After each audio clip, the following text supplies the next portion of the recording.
প্রথমেই তোমাদের সকলকে অসংখ্য ধন্যবাদ আমার করা জগন্নাথ প্রভুর এই ক্লে আর্টের কাজটাকে এত এত ভালোবাসা দেওয়ার জন্য। হ্যাঁ, নতুন কিছুতে কাজ করার যেমন একটা আনন্দ থাকে, তেমন মনে মনে একটা ভয়ও কাজ করে। ঠিকভাবে কাজটা করতে পারবো তো? নিয়ে তো নিলাম, কমপ্লিট করতে পারবো তো? শেষ করতে পারবো তো? নানা রকম একটা অনুভূতি কাজ করে। কিন্তু যখন আমরা কাজটাকে করতে বসি না, তখন যেন মনটা ওর মধ্যেই ঢুকে যায় যে হ্যাঁ, নিশ্চয়ই পারবো, অবশ্যই পুরোটা কমপ্লিট করে উঠতে পারবো। কেন পারবো না? একটা সত্যি একটা অন্যরকম অনুভূতি কাজ করে।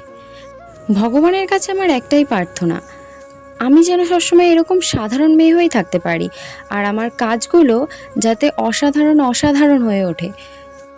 সবশেষে রথযাত্রার অনেক অনেক শুভেচ্ছা রইল তোমাদের সকলকে। সকলে সুস্থ থাকবে, ভালো থাকবে। টাটা।